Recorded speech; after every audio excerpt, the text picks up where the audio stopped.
Blog Talk Radio. Well, here we go, ladies and gentlemen, across the country. It's a American Sports History Podcast, live from Cleveland, Ohio, hosted by Peter Ray. Yours truly, Mark Mancini, running the board, 347-205-9631. You can catch the archive version on blogtalkradio.com/Mancini Sports, podcast platforms, wherever you subscribe to, powered now by Mancini Media. So without further ado, as I lay the red carpet down, put the podium in its place, hand off the mic to you, Peter. First of all, how are you? Second of all, how can people get a hold of you? And third of all, your great guest comes back here 2 weeks later again. Hi, Mark. I'm doing well. I have a YouTube channel. It's my name, Peter J. Ray, R-E-A, and you're absolutely right. Tonight, for the 14th time, we have former NBA player from 1980 to 1995. He played with the Seattle Supersonics, San Diego Clippers, L.A. Clippers, Dallas Mavericks, New York Knicks, and Utah Jazz. He's the author of 2 books, Standing Above the Crowd, Execute Your Game Plan to Become the Best You Can Be, and Celebrating Your Gift of Life, From the Verge of Suicide to a Life of Purpose and Joy. He has a podcast on the Mark Mancini Network every Saturday, 10 a.m. Pacific Time. Standing Above the Crowd, welcome again, Mr. James Donaldson. Hey there, Peter Ray. All right. Good to be back with you and your listening audience. I hope all's been well with you the last couple of weeks since we last talked, but here we are again. Yeah, I've been doing well, and I enjoyed your last 2 interviews, Mike Gassman Gastineau and Eldridge Rickasner. Really good interviews. Yeah. Well, you know, those guys are professionals. They're behind the mic all the time. That's what they do for a living, and it's just great to get their perspectives. Eldridge, of course, was a former NBA player. Gassman has just been doing the radio thing forever, and so I thought they'd give us some really good insight onto March Madness, the NBA, and sports in general, especially around the greater Seattle area. So they came through in a big way. Now, continuing with your book, Celebrating Your Gift of Life, From the Verge of Suicide to a Life of Purpose and Joy, Chapter 11, Get Back in Touch with Yourself and Those Around You. One thing that really exacerbates the loneliness and isolation of depression and anxiety is the conflicting feelings of needing people and not wanting to be around them. When you're depressed, you naturally don't feel like hanging out with people or letting them see you are down. You tend to spend time alone, avoiding friends and associates. However, with isolation, unhappy thoughts start compounding. This tendency to isolate ourselves is one of the best reasons to form an intimate little group of people who will be there for you throughout your struggles. These can all be people you meet with individually, such as a best friend, pastor or priest, or mentor. You just need to have more than one person for support so you don't dump everything on one person and exhaust them. And also, you get multiple perspectives and ideas for how to get through your struggles. It's also good to start remembering the little things that make life so special.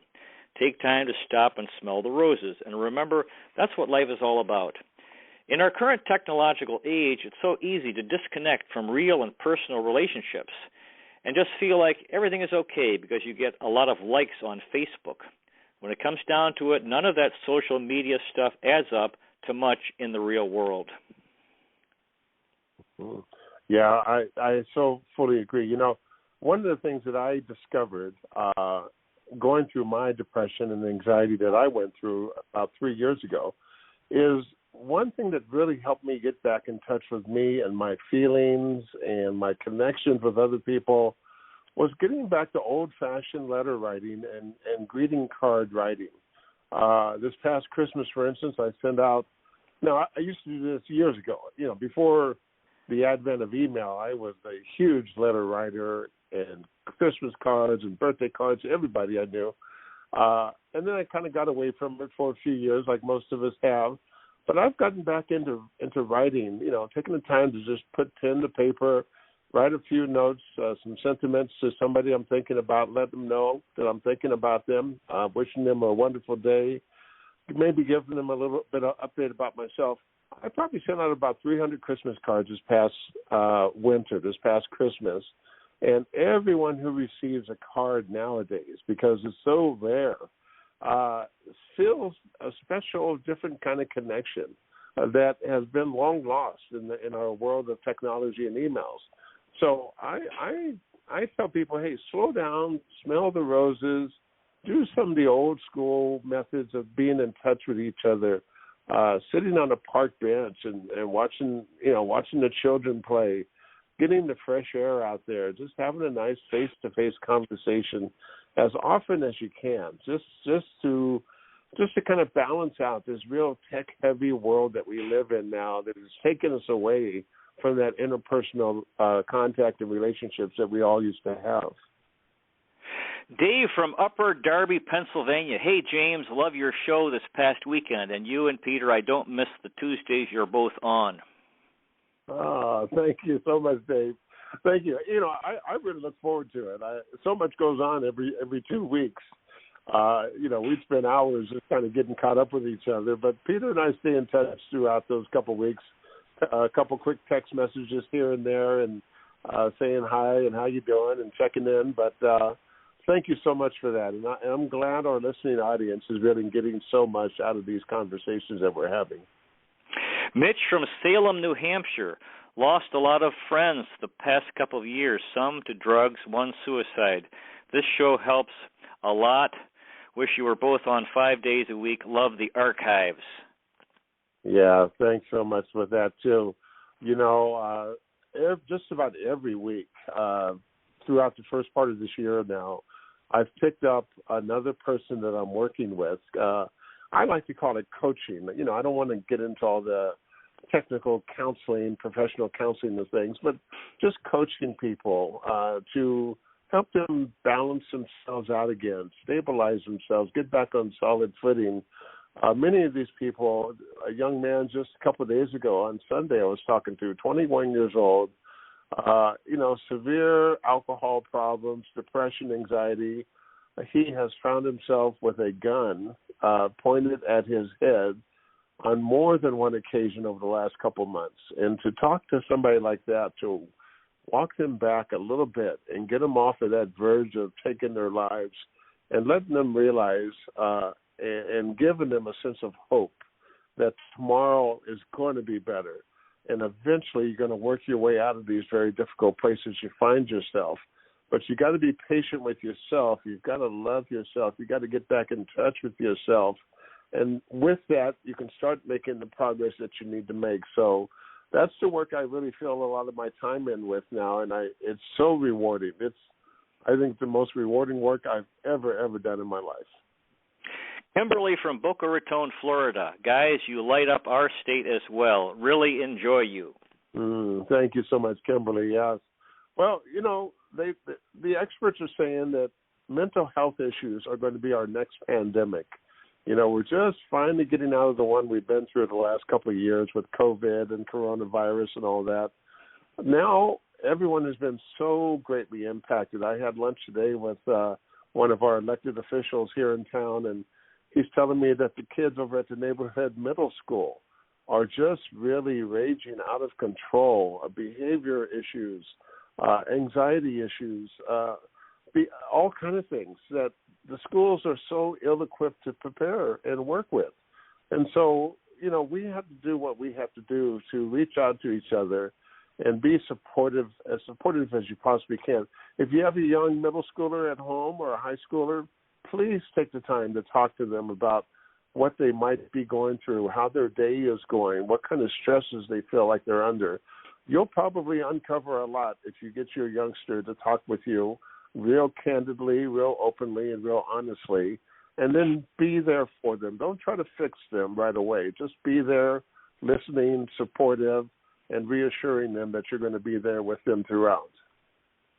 Continuing with your book, when I was going through my dark time and the holidays rolled around, I took the time, for the first time in several years, to personally write and mail Christmas cards to quite a few of my friends around the country. Years ago, I used to do that kind of thing regularly. As a matter of fact, I used to be quite the letter writer. Dating back to my early 20s, I wrote hundreds, if not thousands, of handwritten postcards and letters to so many dear friends. But like most of us, I got away from all of that. Once I got back into handwriting letters and actually feeling the pen, paper, and envelope and putting the stamp on and dropping it in the mail, I started to feel closer to people than I had in years. That's one thing I recommend, getting out of the fast-paced hustle and bustle world you live in and just slowing down and getting back to the basics. Another thing I did was personally hand deliver about a dozen Christmas cards to my neighbors with a Christmas letter inside. Even though we were neighbors, most of them really didn't know what I was going through. In the letter, I told them what I'd been through that year and that even though I was starting to feel a little better, I would appreciate it if they would check in on me from time to time. And guess what? Several of them did check in on me right away, and they continue to do so. Yeah, I didn't know you were going to read that excerpt as well, but that's exactly what we were just touching on a couple of minutes ago to open up the show with. Getting back into some of the old-fashioned personal connections and contacts with each other. It doesn't take much, and it doesn't take a lot of effort. It doesn't really take a lot of time.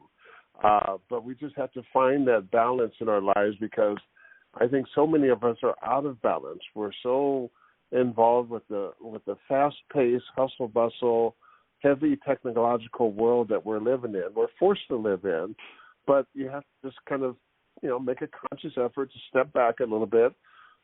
Take 15, 20 minutes to jot down a note to a neighbor or to on a postcard and drop it in the mail to somebody you're thinking about. It'll make a world of difference for you. Continuing with your book, I've had some heart-to-heart conversations with neighbors who experienced some very difficult times of their own and didn't have anyone to turn to. They applauded the fact that I let them know what I was going through. Making contact through postcards, cards, and letters helps you feel connected.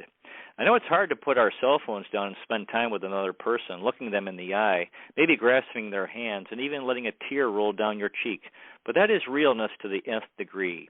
Over the last year or two, I feel like I've made deep and genuine friendships I'm sure will last the rest of my life.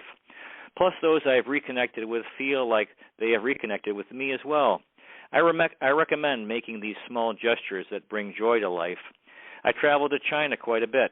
The last couple of times I went to Goodwill or Value Village first to pick up a couple of dozen children's books that still looked virtually brand new and then hand them out to young kids in China.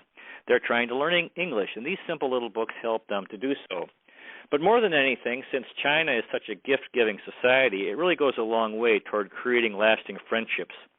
Most importantly, it makes me feel good and to put a smile on a little child's face. I can't help but smile and feel great about it myself. Put your creative hat on and think of various acts of kindness that could put a smile on people's faces and make you feel good inside. It truly works. Yeah.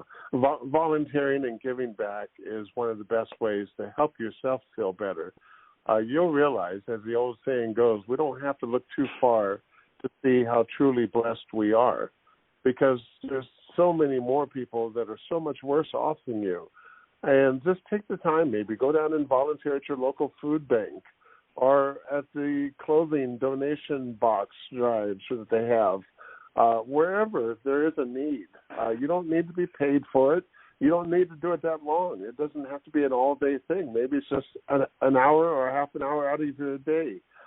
You're going to feel so much better realizing you're helping out those who are even worse off than you feel like you are. And that's really the key to really start getting that healthy sense of well-being back within yourself, because then you start realizing that, well, my life isn't so bad.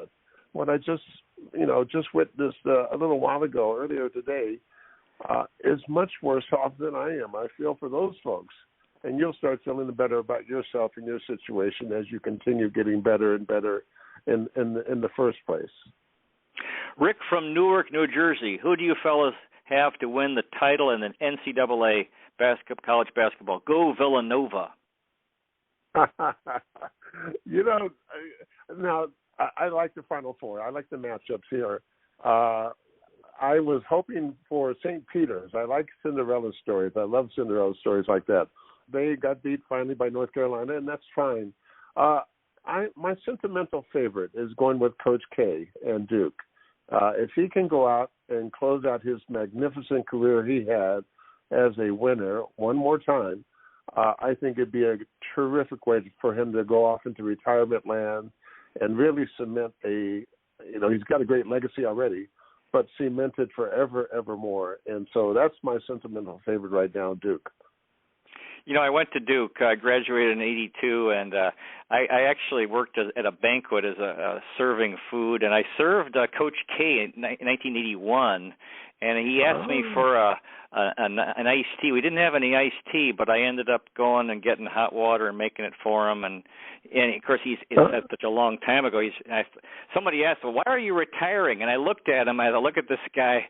And look at how much he's aged over the years, but. So anyway, Coach K, we'll see what happens. Yeah. I actually lived in a dorm across from Cameron Indoor Stadium, and I think I saw Jordan play for UNC. He was at that time still actually, famous or becoming, not like later, but. So I like what you said about Mr. Donaldson about trying to. Serve and help people, find people, and the work I'm working as an elderly caregiver, and it's perfect because I work with a guy who's bedridden. He never gets out of bed, and I think, wow, and it really, all these people, they're elderly, so they can't, they're having a tough time, and it really does help me to be grateful just for being able to walk, and that itself is, and it does help me to get out of my own selfishness to focus on another person and their needs. So I think that is a really important thing for mental health and overcoming depression, doing things for other people. Yeah, absolutely. I mean, our elderly are all around, and they're kind of the forgotten, silent minority that we kind of put off to the side. We put them in assisted living homes or senior living communities. And we don't go by and visit them nearly enough. And they, of course, are lonely. They're seeing a lot of their peers pass away one by one by one. Their circle of friends and people close to them continues to shrink. And so when you go by and spend time with an older person, an elderly person, it brings such joy to them. And just the companionship more than anything. I mean, if you have a great conversation as well, that's all the better. But just providing the companionship, and like we mentioned earlier, you'll feel better too. Yeah, and like you were talking about, it's easy to end up in front of your laptop and interact with people but we really need face-to-face interactions. And when I work this one place I work, it's a senior assisted living, and I help a guy eat breakfast, and I interact with. It's really nice, talking to people face to face, and it's very simple. And it's just wonderful, and so you're right. We have to we've lost some of the best things in life, simple things, because of our high tech world. We lost storytelling. We've lost really face to face interactions, which are which we really need.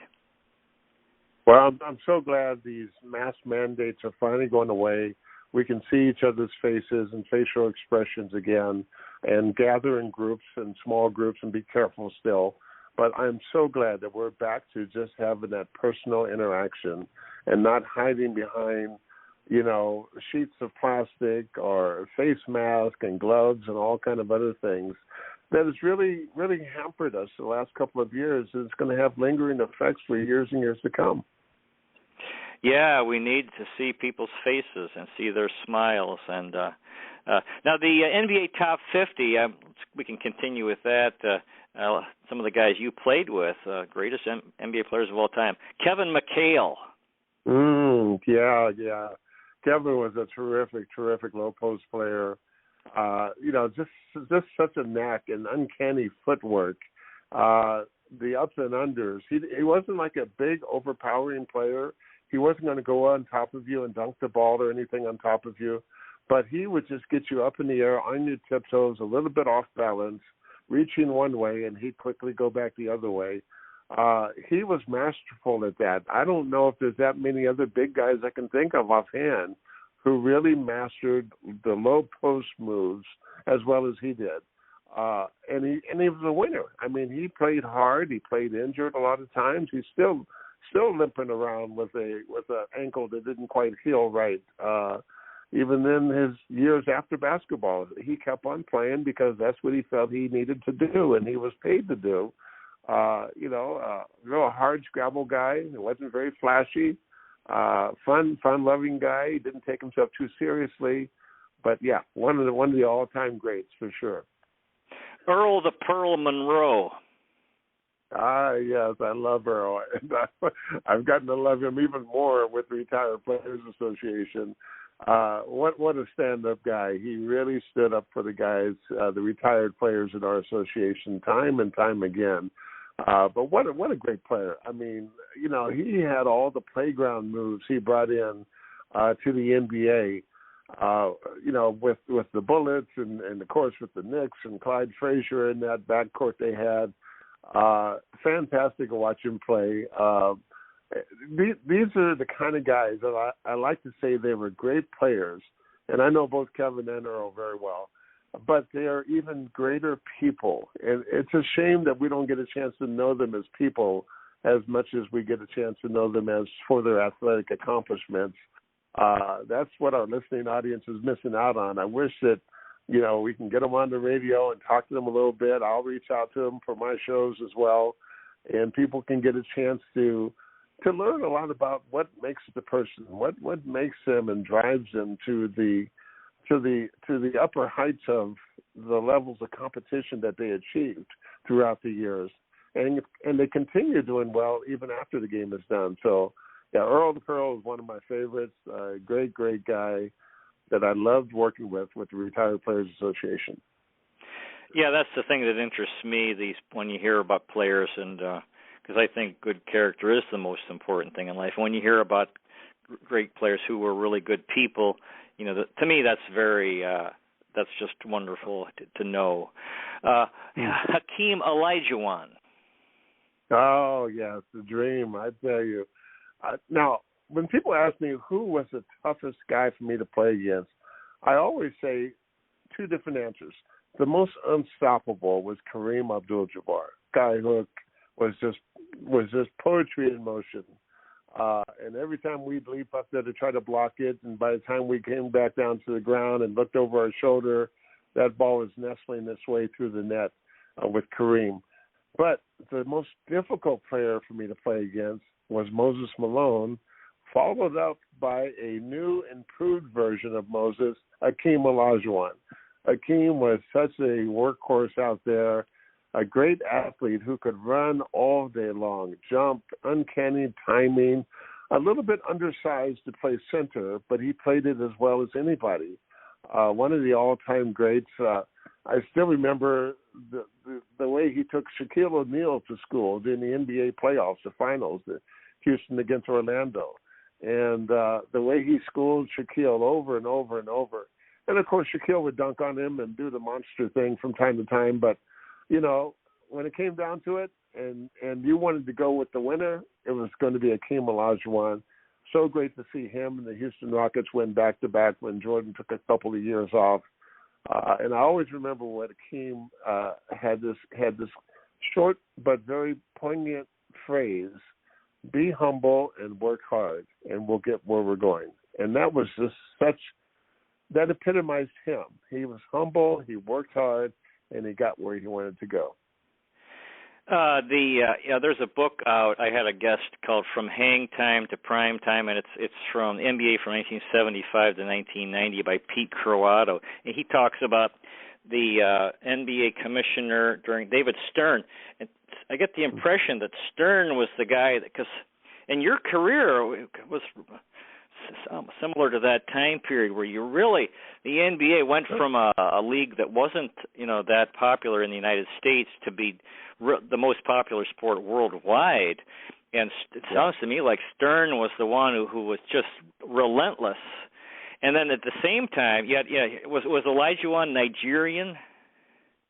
Yes, the Nigerian, yes. And see, that's what's cool to me. I'm a historian. I'm into world history, and to me, it's so cool how the NBA, so many players, especially, that's continuing more and more. And you probably saw the NBA become more international during your time. Do you want to talk about that, about the international players and interacting with them during your career? Well, I remember even playing when I was with the Dallas Mavericks. We had 3 or 4 international guys. Me, myself, I was born over in the UK. My father was in the Air Force, so I was born over there. Came back to the States when I was just a toddler, 2 or 3 years old. But we drafted with the Dallas Mavericks Detlef Schrempf from Germany, Uwe Blab from Germany, Bill Winnington from Canada, and we might have had one other, but it was such an international flavor on that team. And when you look back at the San Antonio Spurs with Tim Duncan and Manu Ginobili and Tony Parker from France, I mean, these teams, they continue to win because they had such an interesting flavor, an interesting mix of players from all around the world who got along very well. The chemistry on the San Antonio Spurs was just fabulous for nearly 20 years. They kept on winning. They kept on knocking at the door. They come back and they win it again. And that was just so great to see. So when the international players started coming into the NBA, I think that really spread the popularity of the game all over the world, because now folks from those countries could really root and follow the NBA. And then, of course, in came social media, which really got it streaming all over the world as well. Michael Jordan and the Bulls in the 90s really took it up to a whole nother level. So that was really the trajectory that David Stern put us on. And Adam Silver came on and took it from there and even made it more popular than ever. Eric from Austin, Texas. James, any thoughts on Mark Aguirre? Love the prowess and play of him. Very underrated. Yeah, Mark Aguirre. Yeah, Aguirre. Was one of our, mainstays with the Dallas Mavericks. A little short, a little undersized to play. He played small forward mainly, but about 6'5". But he had a great low post game, a great outside game. He can shoot and score with the best of them. He played for the legendary Ray Meyer up at DePaul University back in college, and he was the Dallas Mavericks' first pick in 1980 with the expansion Dallas Mavericks. So Aguirre was a great player to play with, great teammate to have. He was lucky that he was able to work out a trade from Dallas to Detroit Pistons for Adrian Dantley. And then the Pistons went on to win back-to-back titles. So he ended up with a couple of rings that we were all hoping to get down in Dallas together. But good for him. He did a great job. He's got a great body of work for his career to show. And I think he'll always be underrated a little bit.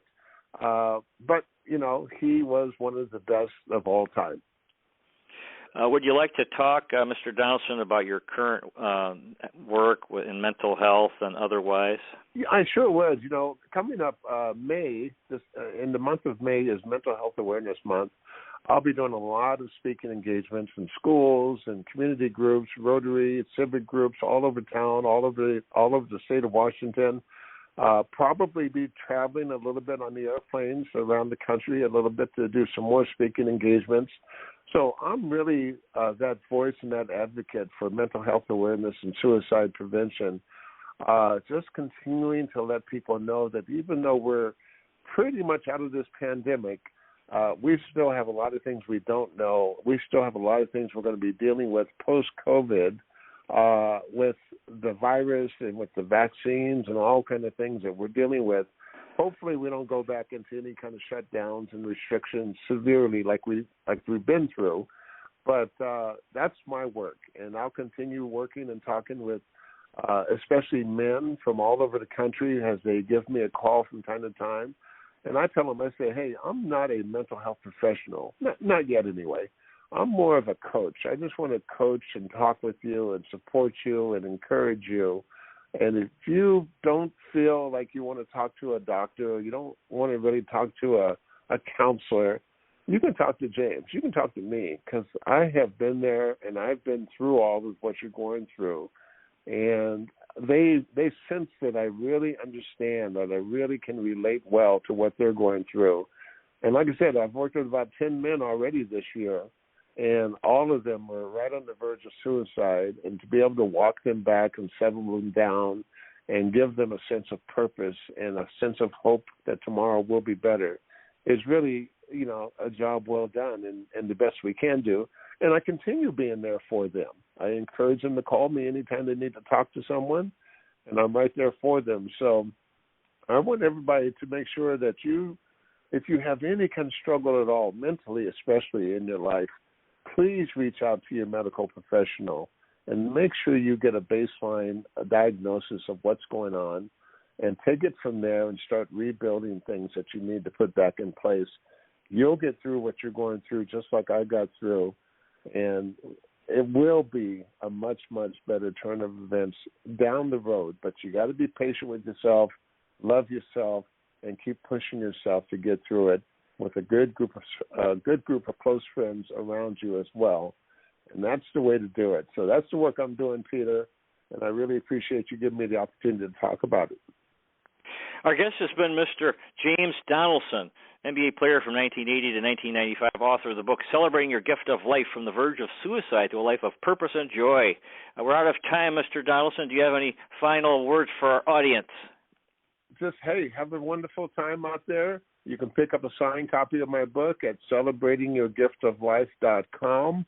I'll personally sign it, drop it in the mail to you, and we wish everyone out there a joyous and prosperous day from here on out. Keep on going.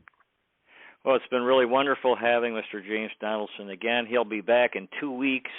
That's April 12th. Next week there's no show. We have Mark Mancini has a business meeting. We got Karen Acer scheduled April 19th.